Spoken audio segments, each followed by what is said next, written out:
Let's start by clearing up one of the biggest misunderstandings in these dynamics, because it's the misunderstanding that keeps empaths stuck the longest. The empath was never weak, not emotionally, not psychologically, not spiritually. What looked like weakness to the narcissist was actually restraint. It was choice. It was discipline.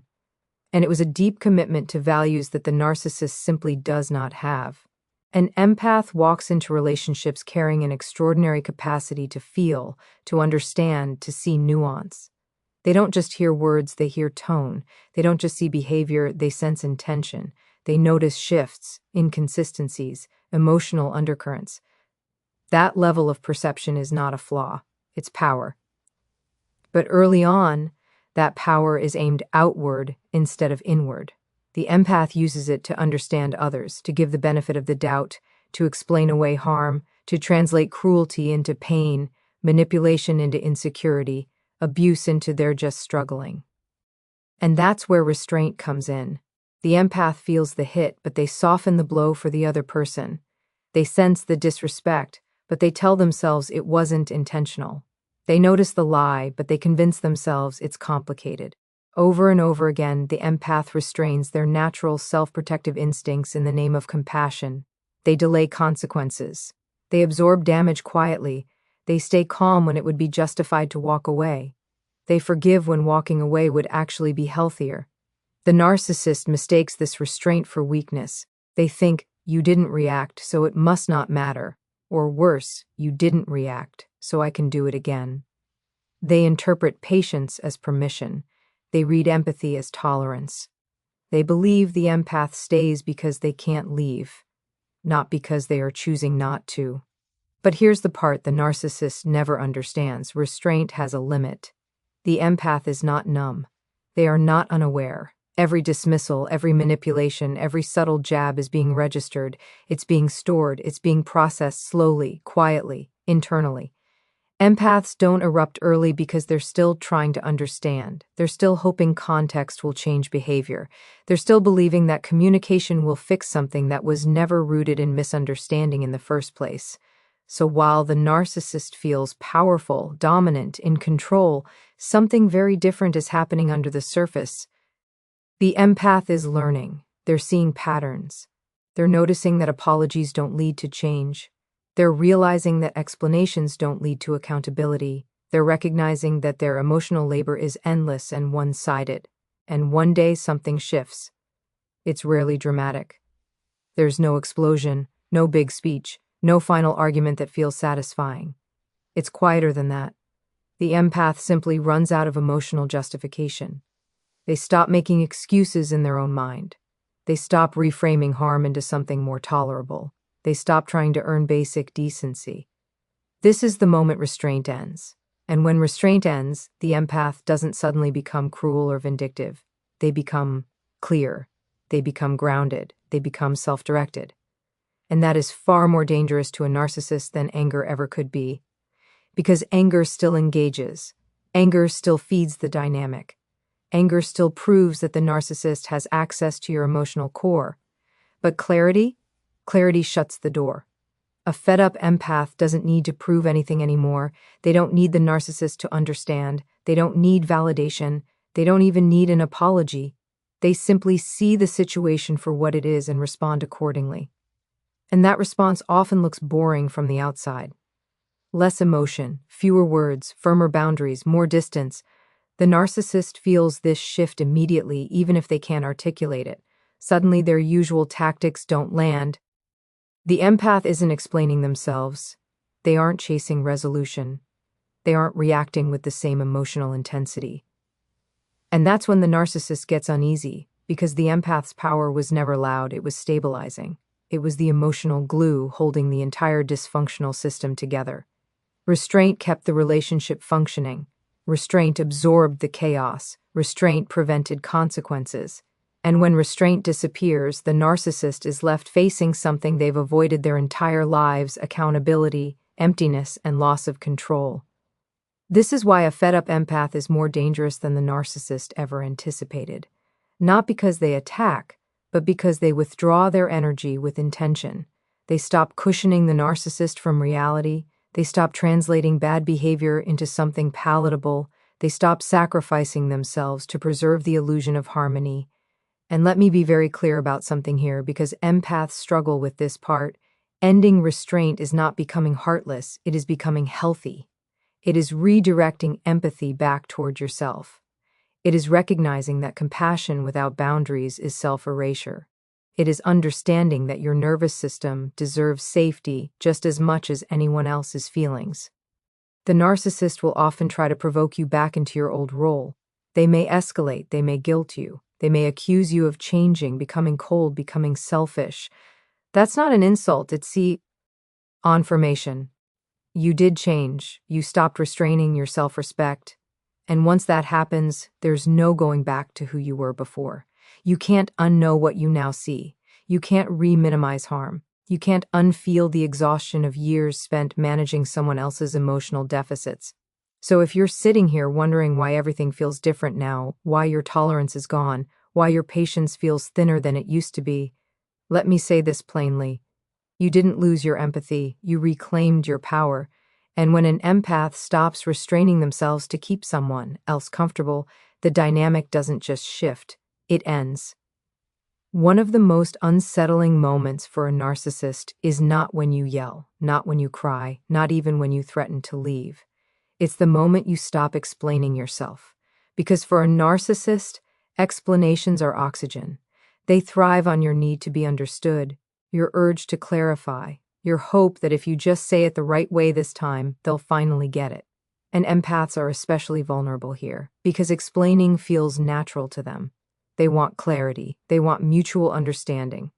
They believe that if two people are talking, listening, and trying, things can improve.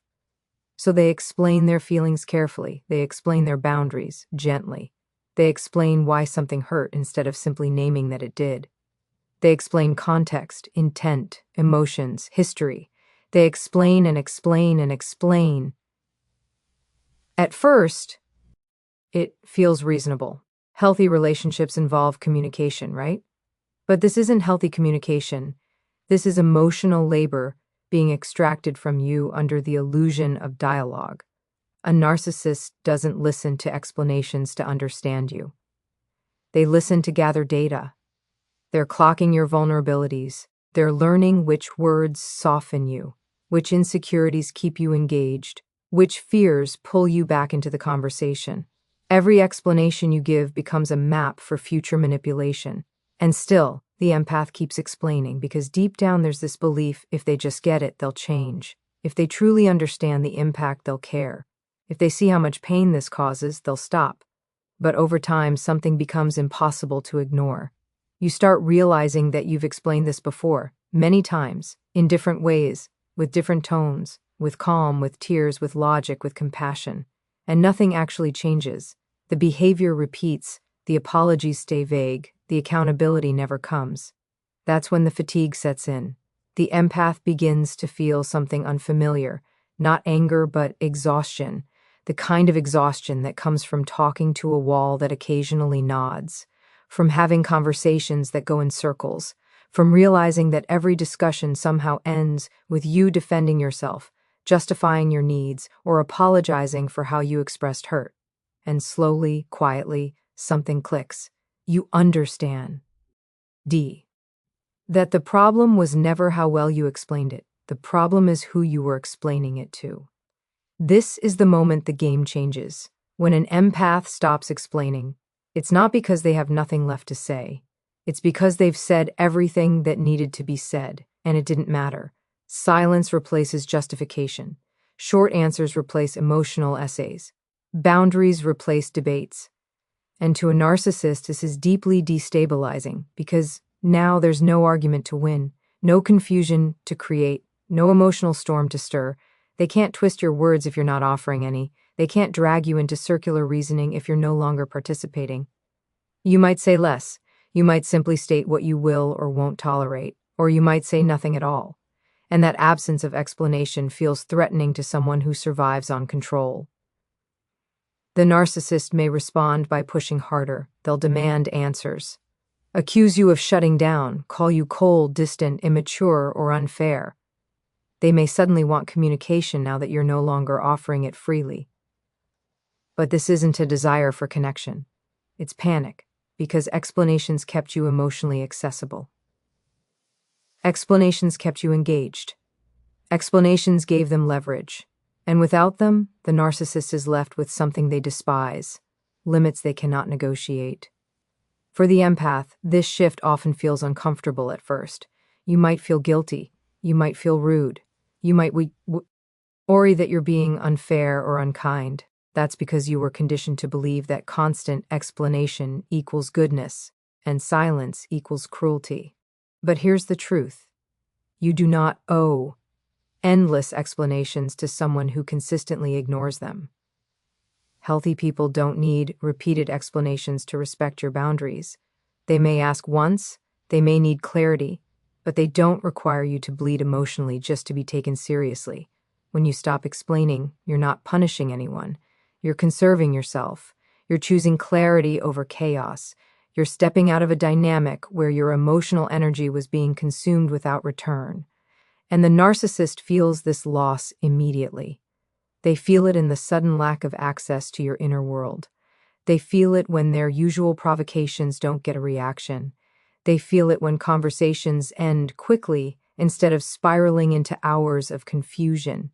This is why silence is so powerful, not as a tactic, but as a natural consequence of clarity. You're no longer trying to convince someone to see you. You're simply acting based on what you already know. And here's the part that often surprises people. When you stop explaining, your actions start speaking louder than your words ever did. You leave situations that drain you. You disengage from conversations that feel manipulative. You stop chasing resolution where there has never been accountability. The narcissist may try to rewrite the story. They'll say, you changed, that you're withholding, that you're being difficult. Let them. When you stop explaining, you also stop auditioning for their approval. What's happening internally for you is far more important. You're no longer outsourcing your self-worth to whether someone understands you. You're validating your own experience. You're trusting your perception. You're recognizing that being misunderstood by someone committed to misunderstanding you is not a failure, it's freedom. This is why for a narcissist, the moment you stop explaining is the moment control starts slipping through their fingers. Because explanations kept you entangled, silence sets you apart.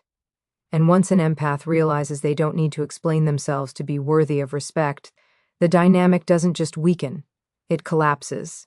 There's a moment in this journey that feels almost unsettling when it happens because it goes against everything an empath has been taught about love, connection, and being a good person. It's the moment emotional detachment begins. Not hatred, not bitterness, not revenge, just distance.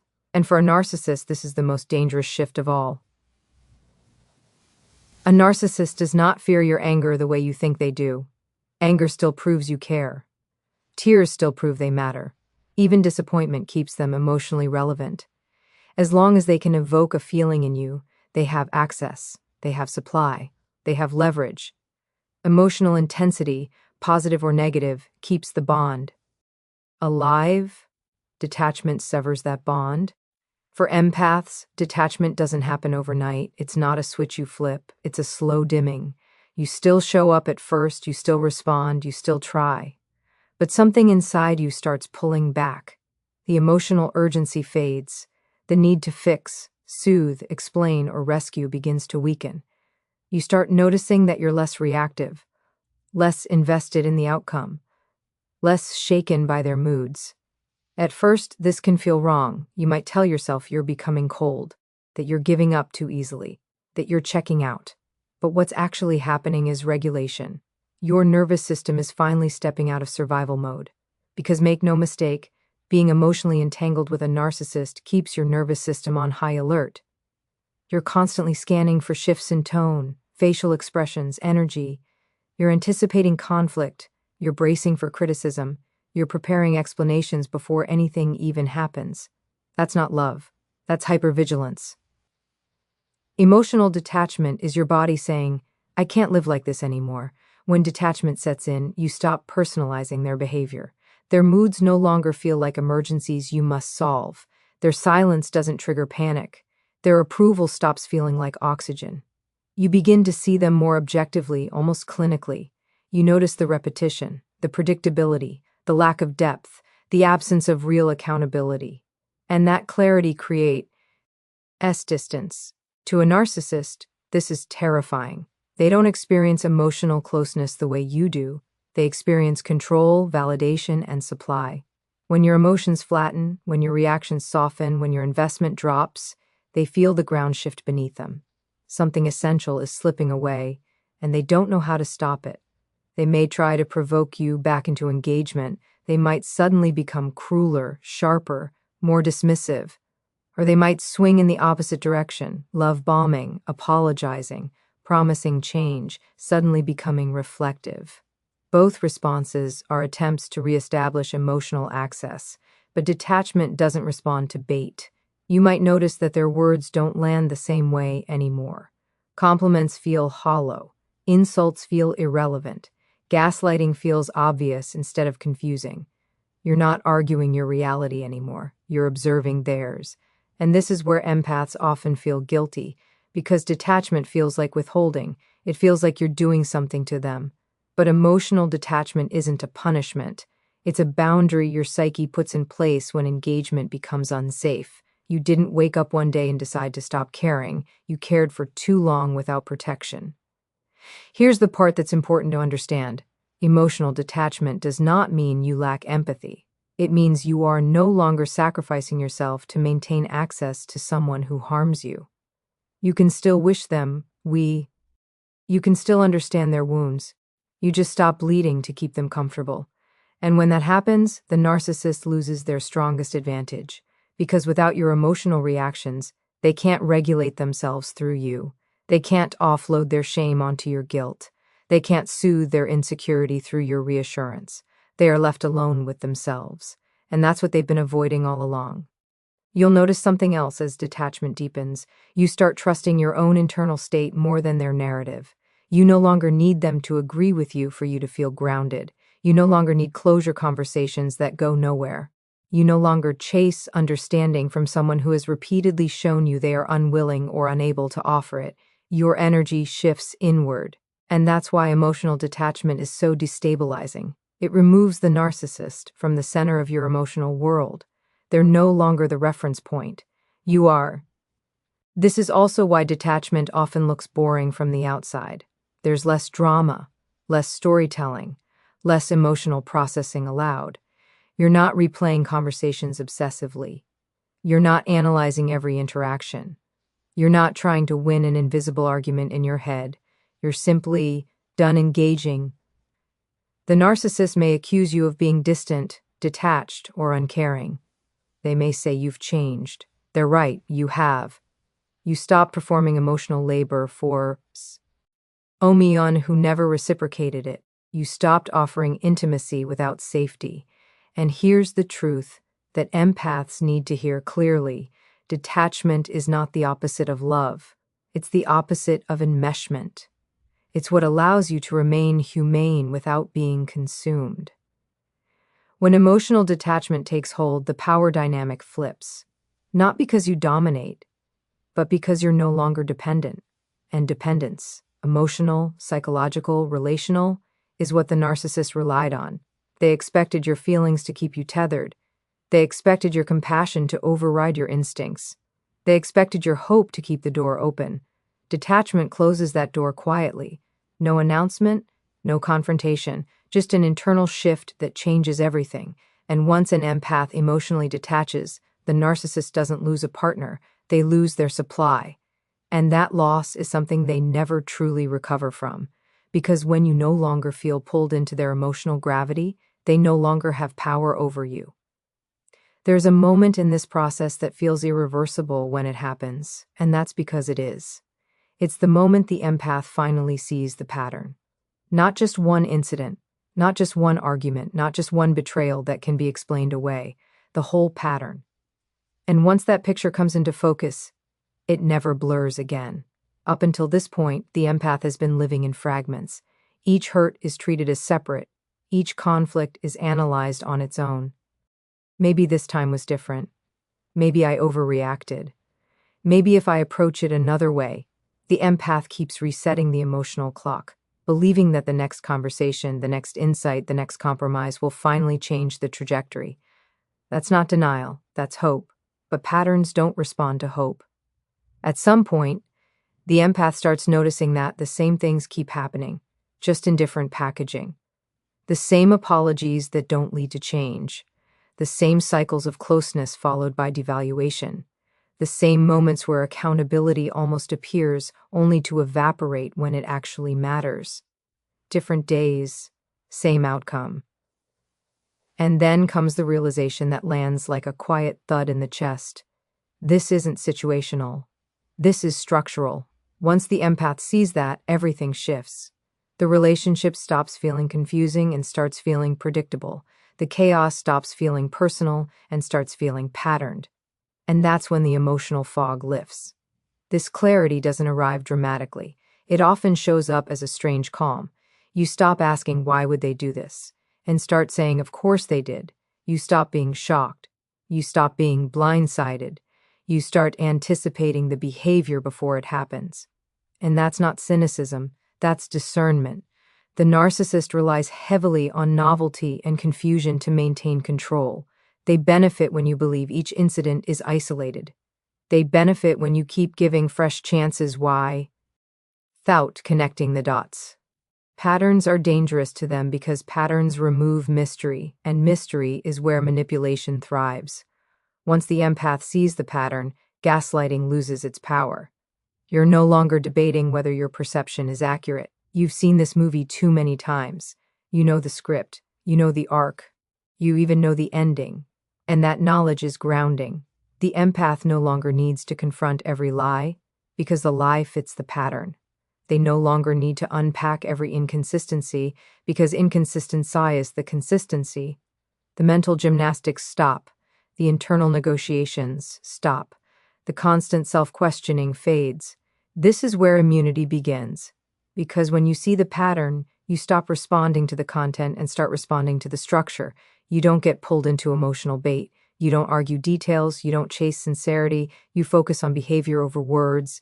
And that's when the narcissist feels exposed. They may sense the shift before you say anything. They feel it when you stop being surprised, when their tactics don't spark confusion or urgency, when you're no longer scrambling to restore harmony. There's a steadiness in you now that wasn't there before. And that steadiness is threatening. Because the narcissist's greatest power was never charm or confidence. It was your uncertainty, your willingness to doubt yourself, your hope that this time would be different. Once that uncertainty is gone, our influence weakens rapidly. This is also the point where the empath stops romanticizing the relationship. You stop remembering only the good moments while minimizing the harm. You see the entire picture at once, the charm and the cruelty, the affection and the manipulation, the promises and the follow through that never came. And you realize something painful but freeing. The good moments were not evidence of potential. They were part of the cycle. That realization hurts. It's grief. You're grieving the version of the relationship you believed in. You're grieving the person you hoped they could be. You're grieving the future you kept investing in. But grief is honest, and honesty is power. Once the empath accepts the pattern, they stop trying to change the narcissist. They understand, on a deep level, that insight does not equal transformation, that awareness does not equal accountability, that empathy does not equal reciprocity. This isn't pessimism, it's psychological realism. And with that realism comes a kind of quiet authority. You no longer need to convince anyone else of what you see. You don't need to argue your case. You don't need permission to protect yourself. The pattern is enough. This is why once an empath truly sees the pattern, they cannot unsee it.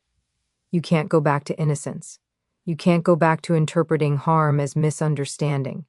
Your nervous system knows better now. And that's why the narcissist often escalates at this stage. They might intensify their tactics. They may rewrite history more aggressively. They may accuse you of being paranoid, negative, or stuck in the past. All of this is an attempt to pull you back into confusion, but confusion doesn't work once clarity has arrived. You're no longer reacting moment by moment, you're responding based on accumulated evidence. And that evidence has taught you something crucial. Staying engaged in this pattern comes at the cost of yourself. So your decisions start changing. You pull back. You disengage. You stop investing emotionally. You start choosing predictability over hope, peace over possibility. And this is where the dynamic truly breaks. Because narcissistic control depends on your belief that things can improve if you just try harder. Once you stop believing that, their leverage disappears. They didn't lose you because you gave up. They lost you because you finally understood. And when an empath understands the pattern, manipulation no longer feels confusing, it feels obvious. And once something is obvious, it loses its power. Because clarity doesn't argue, doesn't chase, doesn't explain, it simply steps away. There comes a point in this journey where something very subtle but incredibly powerful happens. The narcissist can no longer rewrite reality for you. And if you've lived in one of these dynamics for any length of time, you know exactly how big that is. Because for a long time, reality was never solid. It was negotiable. It was debated. It was revised, edited, minimized, or outright denied. Early on, the empath often trusts the narcissist's version of events more than their own internal experience. Not because the empath is naive, but because they are relational. They assume shared reality. They assume good faith. So when something feels off, they don't immediately accuse. They question themselves. Maybe I misunderstood. Maybe I'm too sensitive. Maybe they didn't mean it that way. That self-doubt becomes the doorway through which gaslighting enters. Gaslighting doesn't work because the narcissist is clever. It works because the empath is conscientious. You care about being fair. You care about accuracy. You care about context. And so when someone confidently denies your experience, reframes your feelings, or insists that your memory is wrong, you pause, you reevaluate, you try to see it from their perspective. Over time, this chips away at your internal compass. You start outsourcing reality. You check in with them before you trust your own feelings. You wait for their reaction to decide whether something was really that bad. You start believing that clarity will come from conversation instead of from within yourself. And that's exactly where the narcissist wants you. But something changes once the empath has seen the pattern, once emotional detachment has begun, once explanations have stopped working. You stop asking, "What do they think about this?" and start asking, "What did I actually experience?" That shift is profound, because now when the narcissist tries to rewrite history, it doesn't land. When they deny something they clearly did, you don't feel the familiar spike of confusion. You don't scramble to gather proof. You don't argue details. You simply notice the denial, and you recognize it as part of the pattern. Reality becomes anchored again. You trust your memory. You trust your body. You trust the emotional response that told you something wasn't right long before you had words for it. And once that trust is restored, gaslighting collapses. This is deeply destabilizing for a narcissist. Narrative control is one of their most powerful tools. If they can define what happened, what it meant, and how you should feel about it, they maintain dominance. But once you stop participating in that rewriting, they lose control of the story. They may escalate. They may become more forceful, more convincing, more dramatic. They may accuse you of being rigid, unforgiving, or obsessed with the past. They may say you're stuck, that you can't move on, that you're the one creating problems. Now.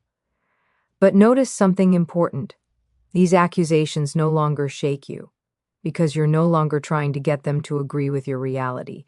You don't need consensus to feel grounded. You don't need their validation to know what you lived through.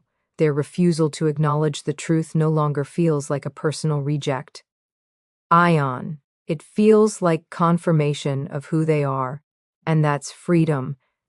This is also where the empath stops explaining the past. You stop rehashing incidents, hoping they'll finally take responsibility. You stop laying out timelines and examples.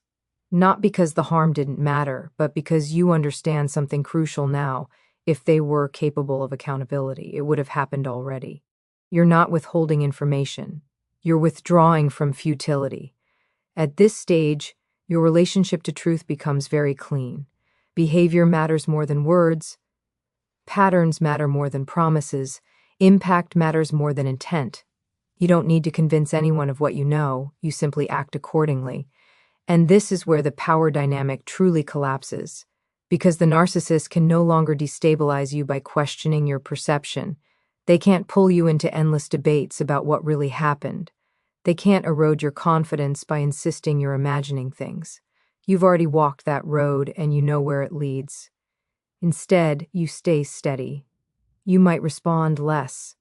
You might disengage sooner. You might quietly remove yourself from situations that feel manipulative or invalidating. And when you do speak, there's a firmness there, not aggression, not defensiveness, just certainty. That certainty is deeply threatening to someone who depends on ambiguity. For the empath, this is often when a surprising sense of calm arrives. You're no longer are living in a constant state of cognitive dissonance. Your thoughts line up with your feelings. Your instincts make sense again. You're not constantly asking yourself if you're overreacting. Your inner world becomes coherent, and that coherence is not something the narcissist can penetrate. They may still deny, they may still distort, but it no longer gets inside you. You hear it, recognize it, and let it pass. This is what it looks like when someone can no longer rewrite your reality. And here's the part that's important to say out loud. This isn't about becoming rigid or closed-minded. It's about becoming anchored. You're still open to reflection. You're still capable of growth. But you no longer hand the pen of your lived experience to someone who has proven they will misuse it. You keep it. The narcissist didn't lose control because you argued better or presented better evidence. They lost control because you stopped doubting yourself. And once you trust your own perception, no one can gaslight you again. Because when your reality is no longer up for debate, manipulation has nowhere left to stand. There is one final moment in this entire process that the narcissist never prepares for, never anticipates, and never truly understands. And that is the moment the empath walks away without hatred, without revenge, without needing closure, not slamming the door, not announcing their exit, just leaving with clarity and peace. And paradoxically, that quiet departure is the most devastating outcome for the narcissist. For a long time, the narcissist assumes that if you leave, it will be dramatic. They expect rage, they expect tears, they expect ultimatums, accusations, and emotional explosions. Because that's how they experience endings. Loud, chaotic, full of conflict. And they believe that if you don't get those things, you're not really leaving, you're just threatening. But the empath's exit doesn't look like that. By the time an empath is truly ready to walk away, the emotional work has already been done internally. The grief has already been felt. The confusion has already been processed. The hope has already been exhausted. What's left is not bitterness, it's acceptance. And acceptance is terrifying to someone who depends on emotional chaos. A fed-up empath doesn't leave to punish the narcissist. They leave because staying would mean abandoning themselves. And that distinction matters, because revenge still ties you emotionally to the person who hurt you. Revenge still centers them. Walking away without revenge decouples you entirely. This is why narcissists struggle so deeply with this stage. They don't understand how someone can leave without trying to win. They don't understand how someone can stop arguing their case. They don't understand how someone can let go without making the other person wrong in dramatic ways. But what's really happening is that the empath has outgrown the need for validation from someone who never truly saw them. When the empath leaves quietly, the narcissist is left with unanswered questions. No final argument to replay, no dramatic goodbye to reinterpret, no emotional explosion to justify their behavior. There's no neat narrative they can control, and that lack of narrative is destabilizing, because narcissists rely on storylines. They need to be the victim, the hero, or at the very least the misunderstood one.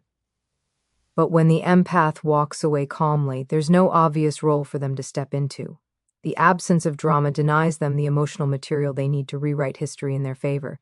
What's left is silence, and silence forces reflection, even if only briefly. For the empath, this stage often feels strangely anticlimactic. You might expect relief to feel bigger, more euphoric. Instead, it feels quiet, spacious, grounded. There's sadness, yes, but it's clean sadness, not chaotic despair. It doesn't consume you, it passes through you, and slowly you begin to notice something remarkable. Your nervous system settles. You're not bracing for the next argument. You're not scanning for emotional shifts. You're not replaying conversations in your head, wondering what you should have said errantly. Your energy starts returning to you, not in a rush, but steadily. This is what healing looks like when it's real. The narcissist, on the other hand, often experiences this phase as unresolved loss. They may tell themselves they don't care. They may devalue you after the fact. They may rewrite the story to protect their ego. But something lingers because they didn't get supply from your exit. They didn't get the emotional payoff. They didn't get proof that they still mattered enough to hurt you.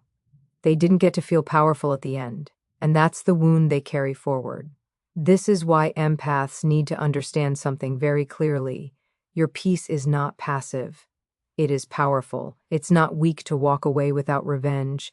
It's not naive. It's not avoidance. It's mastery.